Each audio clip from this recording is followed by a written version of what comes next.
Hello, my friends, and welcome back to the She Thinks Big podcast. Today, I'm excited because I have with me one of my longtime clients here, Whitney. Whitney's been on the podcast before. We are going to have to go figure out what episode that was, but it seems like that was a very, very long time ago. And I asked her if she would be willing to come back on because I want to talk today about how our businesses evolve and our goals shift over time as our businesses grow, and how we need support along the way. And those needs even evolve and change and grow. And well, I wouldn't say they grow, but they change as we go through the stages of our business. And I think as we dig into Whitney's journey, you're going to see some of the real challenges of scaling a business, because really hitting a revenue milestone doesn't magically make things easy. Would you agree, Whitney?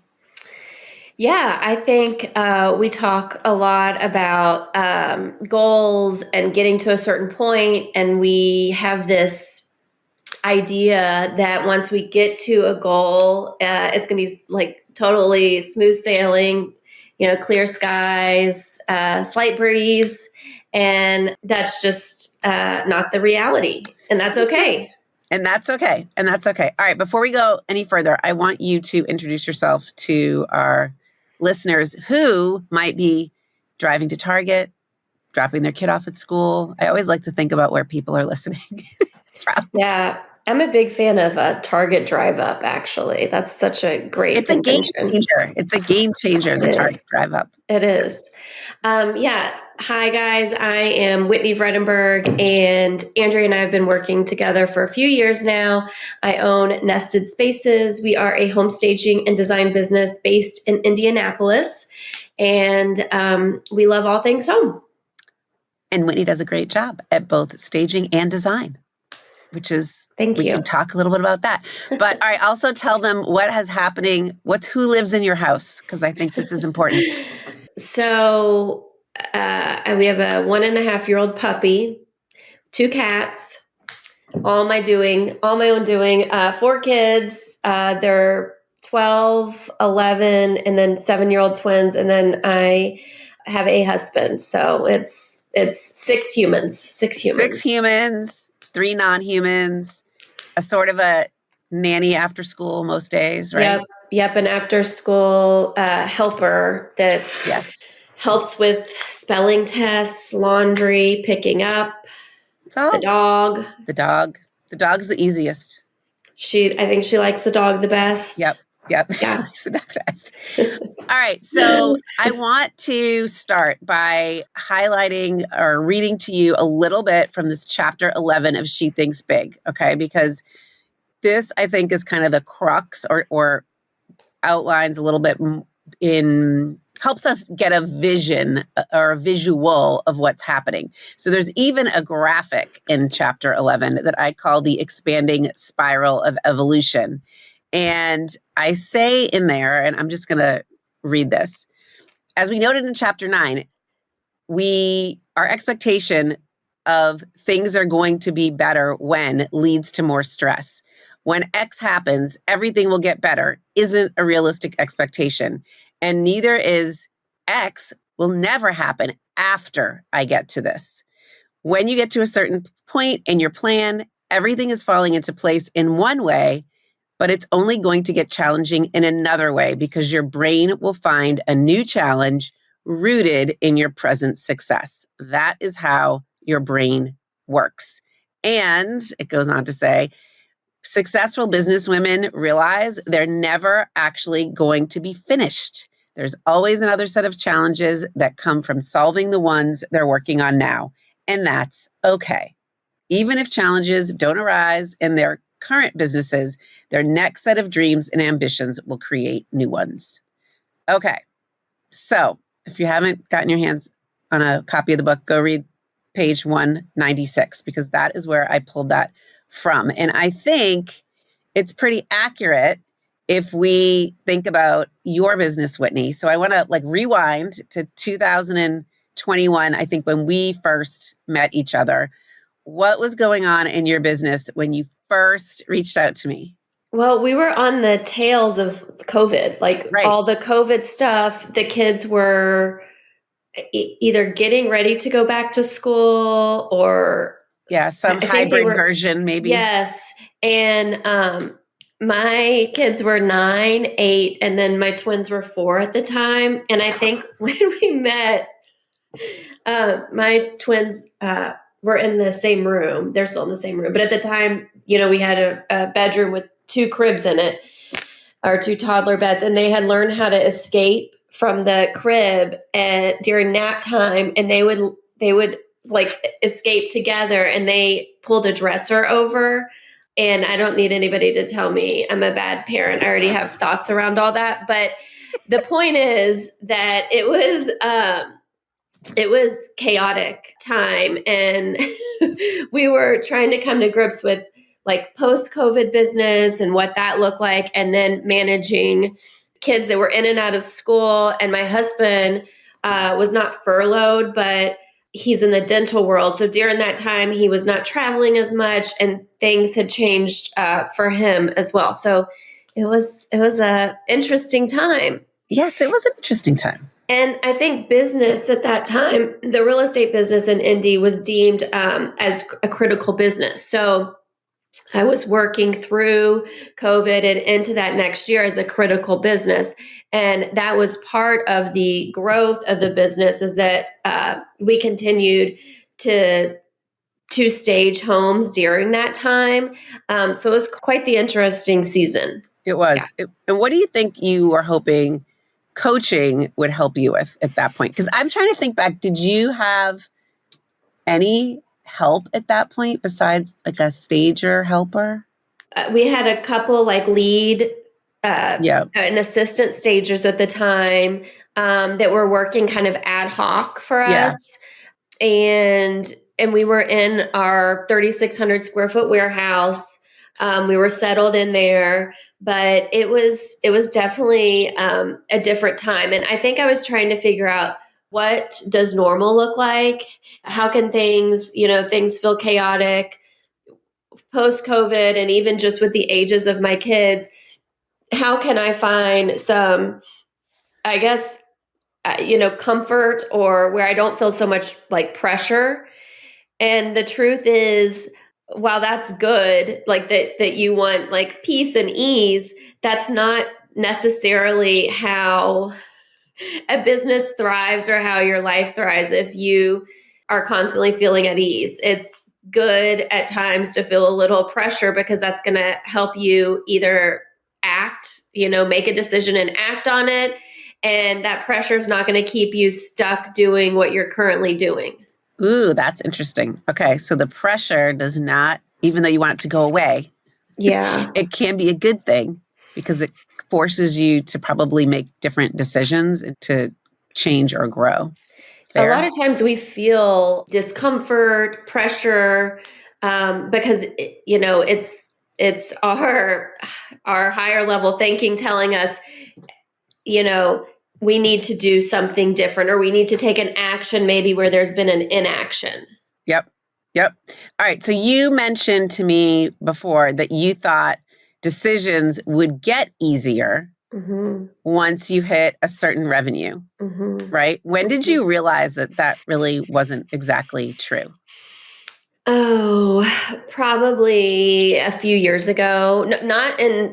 So the business is almost 10 years old.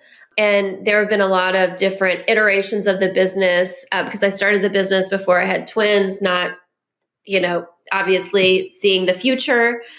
And so there have been a lot of different kind of goals and iterations. What were some of the biggest surprises about what growth actually looked like? Did things get easier when you hit a certain revenue goal? What did you? Yeah. So in terms of growth, I don't think you're ever totally prepared when you get a flood of requests or projects coming in. So I think it's important to be able to say yes to the right ones and no to the right ones, or even we have an opening instead of we have a wait list. Yeah. So I think that's an important piece. And the other piece is you're never really prepared or equipped for growth. A lot of it as a small business owner and entrepreneur is figuring it out on the job at that moment. Yeah. Okay. I think those are two really good things. So number one, figuring you're not prepared. Like you can't really be prepared. I think that's like a myth, don't you think? I want to be prepared for when whatever happens. I mean, yes, there's a baseline level of preparedness, but making decisions, having the ability, the skill, the decision-making capacity to make decisions as things happen sometimes is surprising to new entrepreneurs. They don't realize that they're going to have to do that. They think they're going to be all prepared for whatever, right? And that doesn't necessarily look like that. Especially women, I think we want like a roadmap that Yes. says, there's going to be a fork in the road here, take a slight, left. Yep. And I think men are more confident in a lot of ways. Not that women can't be. And they will take a challenge and run with it. And they will not say, I don't feel prepared. They will figure it out. Yeah. And a lot of what I have tried to do when I have that thought, I don't feel prepared. Yeah. Because it happens, it's happened almost in every season. I have to rethink about it and say, I will figure this out. I am capable and confident, and I might not have the answer right now, but let's go on a walk. Let's step away and let the answer will come. It will. Okay, I think that's a huge point. And I think the other thing you said right before that, if we kind of zoomed back, is you figured out, you realized that you got to a point where you had to say no to certain things. I think that's another myth we don't really believe that's ever going to happen. We believe we're always going to be saying yes to every opportunity because when we start, we probably are saying yes to every opportunity.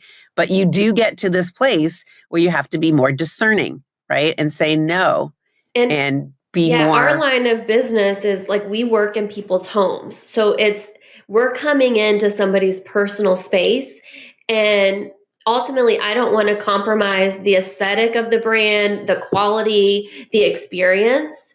Yep. So a couple things, if I don't feel like we have the staffing or the resources that we need to successfully execute a project, I don't want to say, yes, we can do it next week. I want to say, how about in 2 weeks or 3 weeks? And that gives me a buffer to figure it out. The other piece of this is if you are doing an introductory call or if you meet with somebody and you feel like they are not a good fit, that you may not be compatible because everyone is not going to like you. That was hard for me to get that feedback in real time or even after the fact. But if you get that sense that this client may not be on the same page as you, not be aligned, may be challenging to work with, it is better to say no than to tough it out. Yeah. And because then both of you are leaving with, kind of expectations unmet. Yep. Totally. And I've had to learn that the hard way a few times. So I have another client who has her business is probably in the beginning stages. And she had this in her head that she was going to do these meet and greets with new prospective clients. And she's been doing them. And her meet and greet, she envisioned these being her trying to sort of sell her business to the person on the other side of the table. Mm-hmm. Like, here's how our business works. Come work with us. Well, now she's gotten to a point where she's had to become, she's calling it, she's having train wrecks on the other side of the table. Mm-hmm. And she is realizing that she doesn't want to work with these train wrecks. And I said, so you need to start treating these meet and greets, you're interviewing them just as much as they're interviewing you. Like, you can say no. You do not have to say yes, which I think kind of goes against the assumption that growth is going to be linear, that it's always going to be like the line's always going to be going up and to the right. Mm-hmm. And what Mm-hmm. she's realizing is that the growth may have a little plateau because she's saying no to certain things, but then it might go up again. So yeah, that was kind of a thing that happened this week that I was like, ding, ding, ding. Yeah, it's almost like you're dating, Yes. a little bit. Yes. And either potential employees or potential clients. Mm-hmm. And it is better if if you really want to say yes because you want the job and you're thinking this is going to help me reach my goal, but be weary of those opportunities, especially when you're getting those kind of like warning signs. Yes, the red flags. Yeah. Like pay attention to the red flags. Yeah. And a lot of times I think we want to push through those because we're excited about the additional project or whatnot, but those are there for a reason. Yes. And I think you made a good point too. This is with potential clients, but also employees. Yeah. Right. And when you're hiring, the same sort of thing. It's like you're interviewing them, they're interviewing you. It's a two-way sort of street. And I think that's why it's important for entrepreneurs, small business owners to make sure they are taking a break. It shouldn't be because for a lot of years, and sometimes still, I'll get into a season where it's like, work, home, sleep, home, work, and it's this cycle where I feel like I'm just kind of grinding through something. And this actually happened to me in December. We were trying to close early for the holidays. So we were trying to, put everything into this certain window. And looking back, I would have handled it differently because I didn't have time. I was, excited about the projects and about them moving forward and how it could help the business instead of thinking about, okay, does the team have the capacity and the margin? Do I have the capacity and margin to jump in? And the answer really was no, but we pushed through. And I wish I would have taken time each day to think about, okay, what does this look like for the next week? What does this look like for the next month? Does this make sense for us? Can we still deliver and all remain, committed to the vision? 100%. So that's actually a good little segue into the power of structure or creating your ideal week. So this is something that I know you've kind of dove deep into in the past few months. The value of creating this ideal week, even before knowing exactly how it's all going to happen. Why has this been such a game changer for you in creating this ideal week, or at least being cognizant of the fact that it's out there? Well, a lot of times when you have young kids, there are so many variables. Yep. And it can be really frustrating if you have goals and you're type A and you think certain things are going to happen and then somebody gets, norovirus, right? Yep. Or somebody has to travel, your husband has to travel unexpectedly. Those are examples, obviously, from my own personal life. But the ideal week, I think, is important, even if things do not go as planned. Yep. Because it gives you a roadmap and a structure for what you want things to look like. And you don't have to implement it all at once. You can slowly implement things, because also what I've realized is really small changes make a big impact, and they give you momentum to take more action in the area that you're seeing results in. Yes. Yes. So, okay. So let's go back. Let's rewind to that 2021 timeframe. What do you think your biggest challenge with time management was early on? And have you changed your approach to structuring your week over the last few years? What do you There think? are things I would have done differently if I could go back to 2021. Yeah. Like what? Tell us. What do you think? I would make sure that I had afternoon help with the kids. Oh yeah. Look at so this. that I could shut down the work day, and not feel rushed into, meal prep, activities, being mom. Mm-hmm. Also, like planning the week ahead. Like, Yeah. what does the week look like? Truly, for my working time and then for family time. Now I write everything down, and I have a binder for myself and our sitter, and she writes like notes about the kids, but she also has the schedule for the week. And so that has been helpful. It does take work, Yeah. but it's helpful to not be like, oh my gosh, we have that day. And I mean, sometimes that those things pop up, but it's a lot less frequently. And I also layer in like my husband's travel schedule. And so everyone's kind of, aware of what's happening. Uh, And so yes. that's been very helpful. So I think early on, we look at things in pieces. Like, okay, this is what I have going on for work. This is what I have going on for the kids. This is what I have like personally fit, but we don't layer them on top of each other. Yeah. Right. And I think Yeah. you've gotten really good at layering things on top of each other and seeing it as one big picture, not as just separate silos.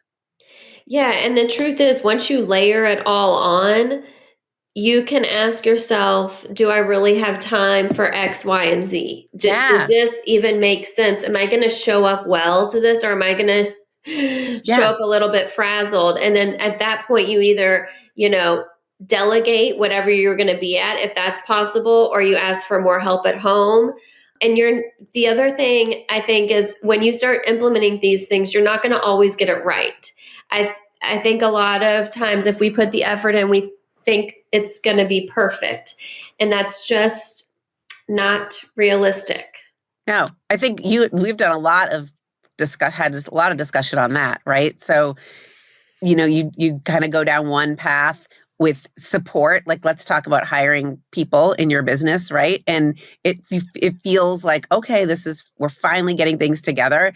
And then for whatever reason, like right, wrong, or it doesn't matter what the reason is, that person doesn't work out in the end. And then you've got to pivot and have a different person. So it looks different in different stages. And I think if you feel overwhelmed by your current schedule and you are hiring somebody to save you or to take things off your back or off your plate, instead of throwing plates at someone, because that's, things felt like on fire at times, like at my house and in my business. Just being, really honest here. And I wish I would have thought through, what do I really need this person to do, like right now? And can I serve them the plate with clear objectives instead of just being like, oh, I'm drowning, I need your help? Because if you come at it from a place of scarcity, which is what I was doing, your outcome won't be as good. If you come from it from a place of abundance, like, things are going really well, I love your help in this area, the way that you present that can really make huge dividends. Yeah. And I think this kind of goes to, when you're handing something off to someone, are you telling them what a home run would look like for you, right? Are you giving them a clear picture of what would make you feel great about them handling this, or what you want the end result to look like, why you're handing it off, how you want them to do it, right? That all these these are all kind of elements of delegating in a sense, right? Yeah, because you were kind of just tossing the plates and saying, run with it. Like, I don't know, I don't want to know out, like kind of like, just do it, right? And then in the end, kind of the plates broke, if we want to use an analogy, right? They broke, you didn't like them. All right, can we talk like 1 second about the binder? So this was actually Andrea's idea. We at the end of last year, we're at the end of February currently, and so at the mid-December, I could tell we needed more structure in the afternoons at my house, and I did not know what that looked like. I mean, that's never been like modeled to me, and there was really no framework. So Andrea and I were voxering, and she's like, "What if you did a binder and you printed off, the date and any notes that could be made about the kids or whatever." My youngest is very spirited, and our afternoon sitter is great, and she used to be a teacher, would homeschool. So she like wanted the kids to sit down and do these things. And my son, ran and did all kinds of fun things, hid in the bathroom, et cetera, et cetera. So this binder has been a great way for her to write things down. But I also had to have a conversation with my son. My twins are opposite. So the little girl is a much better listener than the little boy, just generally, about like listening. If you can do this for 10 to 15 minutes, then you have the rest of the day to play. And, we really want you to listen to so and so. She's in charge when we're not here. I mean, and so now we've gotten into a much better routine. We also have like the afternoon schedule in there. I print off their spelling list and anything that's going on at school. And so that's the binder. That's the binder. And it gets updated like every Saturday or Sunday. So the binder really is like a communication tool. Yes. Okay, right? So Whitney was feeling like she had to, number one, tell the afternoon help like so many things, right? It was just like a constant plethora of, and then this is happening, and then this person needs this. It was like too much, right? And then on the flip side, and this is something that I totally remembered and could relate to, when she would get home after, a long day and everybody's sitting at the island, the sitter wanted to report, rightly so, as to like what had happened during that last couple hours. And like Whitney was exhausted at that point and honestly didn't have necessarily like the bandwidth to listen to it all, even though you wanted to know as a mom. I was listening, but I was like, what did she just say? I just got in and I'm like thinking about, I don't know, whatever is happening next. And so this was a nice way for it to be written down so I could refer back to it. Yeah. Because there were a lot of words and I was just like, what is... Yeah, so like you just were like, this wasn't, you want to know. It's not that you don't want to know, but it wasn't like you didn't have the bandwidth to listen intently to it all as you were walking through the garage door, right? So we created this binder as a way to, honestly, if we go back to like your ideal week, okay, as a way to make each day a little easier. And to have, it's more digestible because then I can look back, and if my younger son didn't listen, or I'm sorry, the cat's the cat's part of this. Yeah. I have record of what happened, and I can talk to him like at dinner. I can talk to him before bed. I can talk to him before school, like not in a scolding way, but hey, this sitter is here to help us and she wants what's best for you. You really need to listen to her. If you listen to her, here's what can happen.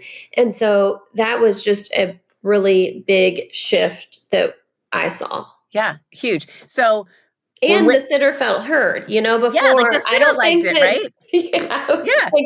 Like, what's happening? Yeah. And this can be translated into business too. I mean, we can use something like this in business. But what's interesting here is that, in 2021, we probably couldn't have even imagined that Whitney and I would be having this conversation, right? We were just worried about people sleeping and Whitney getting a good night's sleep, because we had a sleep I had a sleep coach right after you and I talked. I was like, I do need somebody to help me. I think you need like a sleep coach. Anyway, so that was like 2021. And now we're talking about, how to best communicate with a sitter and make the afternoons after school flow better, right? So this is her personal life too, in its next iteration or its evolution. And it's not like, hey, when everybody goes to school or when I get an after school sitter, everything's going to be amazing, right? There's a new set of challenges. Yes, definitely. Yes. And if you think about the binder as like an SOP. Yes, that's a great way. Somebody, and so your employee may have this binder, but the binder in and of itself, you need feedback from each other too. So yeah, that the binder could be a metaphor for a lot of different things. Totally could be. Totally could be. All right. Let's totally shift gears here for a second.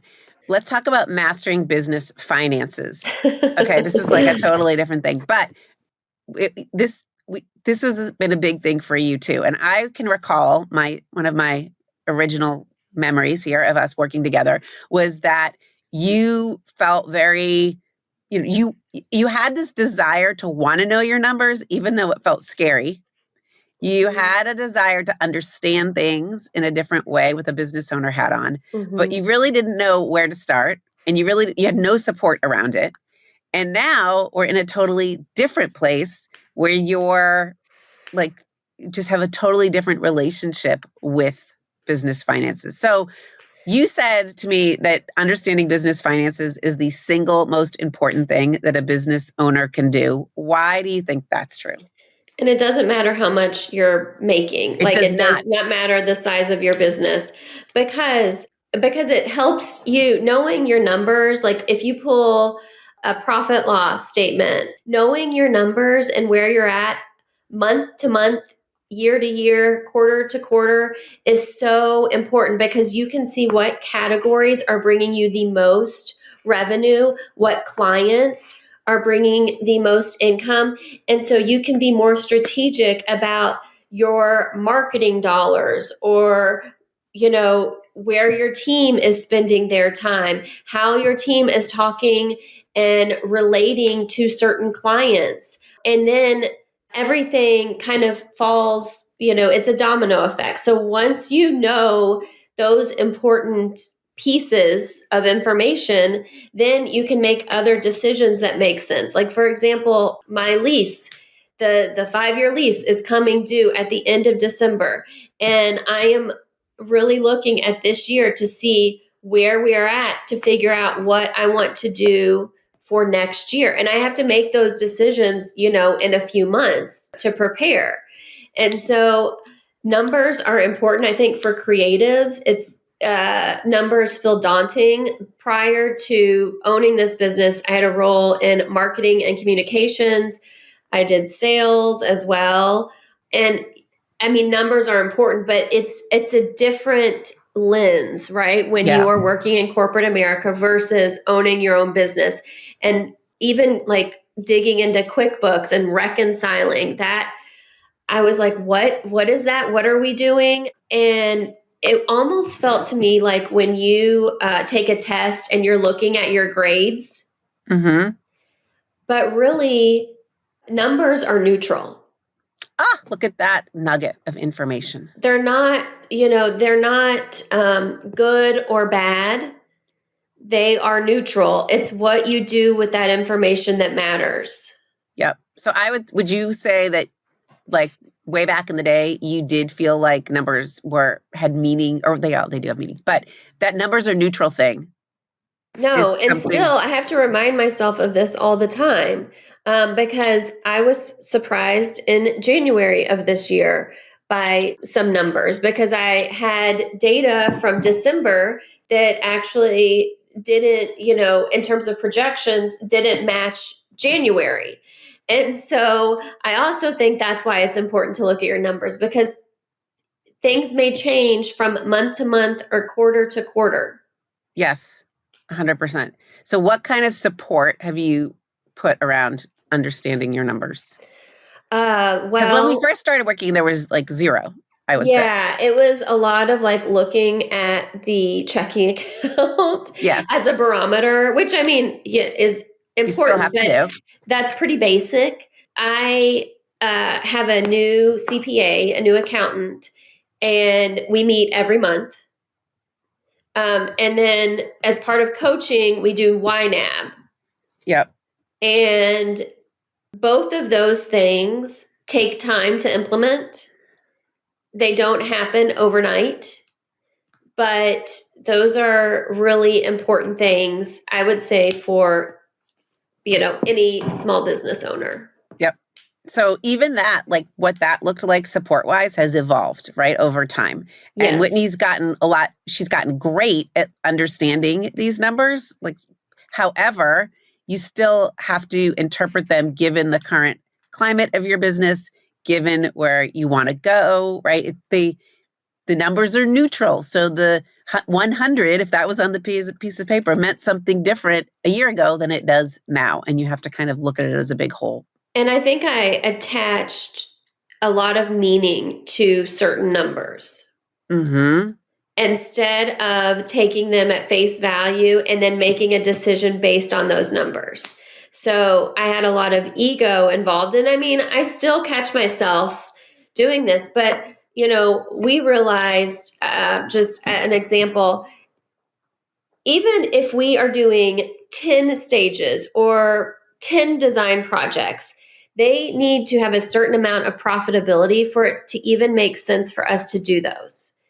If someone is haggling us for price, or they want a discount on monthly services, or what, you name it in your business, is it really worth it? Is it profitable? I mean, the most important thing, not the most important, but I mean, to keep the business viable, you have to be profitable. For us, staging has a high overhead, with movers and stagers and furniture and warehouse. And so particularly in that like sleeve of business, we have to be really conscious of what does profitability look like. And Yep. there are a lot of ways to come to a number, but doing a project for the sake of doing a project and somebody wanting you being flattered that somebody asked you is really doesn't matter. What matters is running the numbers and making sure there is a net profit for every project you're doing. Yeah, so this has really been a shift for you, because something that you might have said yes to 2 years ago might get a hard no now, right? If Yeah. it's not profitable. I also think this is something too that we've explored in terms of your team or your employees. Like, they don't necessarily get this, right? Not everyone, they are there to work, to, help you execute on a project. They may not understand your profit and loss or your balance sheet or your fixed cost or your variable cost. So really, the numbers should live and die with the owner of the business, unless you are hiring like a CFO. Yep. Unless you're in that at that level of your business, because there's that saying, the buck stops here or whatever, and that really is true. And I learned that this year, that really I need to have visibility and be making all decisions for the business based on the finances that I am seeing and I am interpreting. Yep. That's so important. Thanks for sharing that. All right. As we wrap this up, looking back at your journey, what kind of support have you needed at different stages of business growth? If you kind of think about it, how has your support shifted? Who or what has supported you along the way? Like, what advice would you give to business owners who think they should be able to figure things out alone? I don't know, this whole like thinking about different stages of business. I'm curious how you see that and what's helped. Well, coaching has been hugely helpful. That's why I've been doing it since 2021. And the combination of the group coaching plus like the YNAB coach and then the full focus coach Yep. have been extremely helpful. I would say also having other like women business owners that you can reach out to or connect with that are safe people. Yeah. They're not like necessarily, I mean, maybe they're your competition, but maybe they're trusted people. For me, like inside the coaching group, are a group of women, and one of them is a designer. A couple of them are designers, and we have like a separate Voxer chat. And so that's been really, really helpful. I would say the support of your family too. Yeah. They may not always understand why you're doing what you're doing, but having their support, I think, is important too. Yeah. So when Whitney and I started working together, I didn't even have a mastermind. I didn't even have this thing I call Runway to Freedom Mastermind. But what she's referring to is in there, we've got a group of people that are this like safe, right? They don't live next door to you necessarily. They're not, you can really be honest and open with them. And then as part of that Runway to Freedom Mastermind too, we have individual one-on-one coaching with what's this, you need a budget, YNAB. We've got individual one-on-one coaching with this full focus kind of ideal week type of thinking. They've got Voxer access to the group and to me. And so kind of it's like this big combination of things that come, it's not one thing, I don't think. I mean, you tell me if I'm wrong. I think it's the conglomerate of all of them that make it a lot easier to navigate this business thing. Because you're right, like your family is supportive, but they don't necessarily get it. My family doesn't get it. Yeah. Yeah. And I mean, I think the other piece is your team, having a team that is supportive. And when things go wrong or when they go right, I mean, we're all working together to either solve a problem or to celebrate with each other. Yep. And I feel the same way about coaching too, because sometimes you'll ask us like, what went really well this week?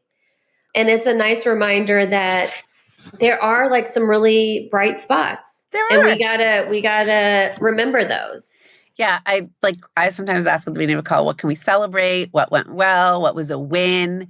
And no one's really asking us that on an individual basis. Like on a daily basis, no one's walking around your kitchen saying, what was a win today in your business? So I think inside our coaching group, when we do that, it's special. Also, I think going back to the team thing, a lot of what we're doing in coaching is helping each other navigate team dynamics and figuring out what works for other people as they manage, create, or pull apart their team at different stages of business. So, okay, if someone is listening, if someone listening is at I'll call it like pivot point in their business, wondering what their next step should be, what would you tell them? How would you figure that out? Oh, I would encourage them to honestly do some journaling. Yes, you've gotten good at that. To write down, I mean, things that are going well, things that are not going well. I would encourage them to think about their ideal week.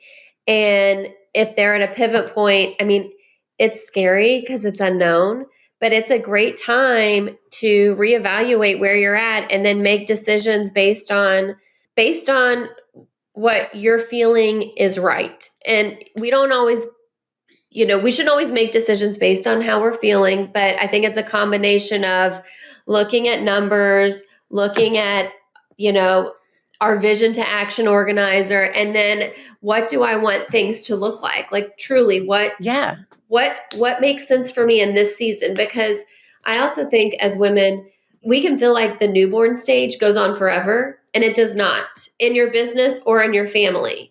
And as our seasons shift, we will be able to explore new chapters and things. Right. And so I don't think any decision we make is ever the end all be all. There's always going to be, maybe a part 2, right? Yep. Or a season 2 or a season 3. Yes. So it's kind of like what's right in the moment, but also is that still right? And does it align with where you want to go? Right. It's kind of a combo of what feels right now, but hey, check in. Does this align with where I want to go to? And with your values, too, because I think a lot of women are really driven by like their values. They want, it to be a certain combination of things. And I do think that that's possible. I mean, I think about a lot of the women that are in the coaching group or that we know locally that are small business owners. And there are so many different types of businesses. And a lot of women are so creative. They make the business work for them, not the other way around. Yes. You can make the business work for them, for yourself, right? Yeah. Even whether you're in the newborn stage or in the teenage stage, it evolves. So Also, you said make a decision based on how you feel. Well, I think that's true because feelings trigger our actions or inactions or reactions, right? But how you feel is triggered by what you're thinking. So I think it's yes, like ultimately it is your actions are based on how you're feeling, but you get to choose how you want to feel too, based on what you want to think. You So, do. You yes. do.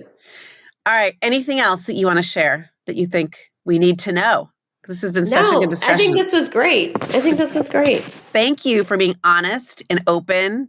And I feel honored to have been on this journey with you, seeing all the stages and what's to come. I'm excited about what's happening. We didn't really get into it, but her business is going to be the same, but she's evolving as a CEO and business owner as we move through it. So I'm excited to see what's ahead.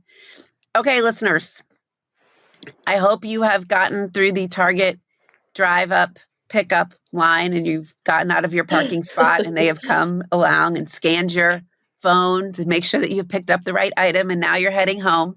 But if you're thinking, or if you've ever thought, like, once I hit this milestone or once XYZ happens, then everything will fall into place. This episode is really proof that business is always evolving. We're always moving through the different stages. Just as your kids grow, your business grows. And it's not to say that like teenage years are easier than newborn years, or right? They both have their challenges. So you need the right support to evolve with it. And don't be shy about surrounding yourself with that support. So if you want to talk about this, if you're ready to explore what coaching support, which is just one form, would look like, let's talk. Go head over to Andrea's with an S, linkswithanas.com, and you're going to find the link to book a call. So thank you, Whitney. Thank you for having me. Check out all of Whitney's links in our show notes. Look at all the amazing projects she is working on. She's does some really good stuff on Instagram too. So go follow Nested Spaces, if I do say so myself. And we will see everybody next week. Have a great week.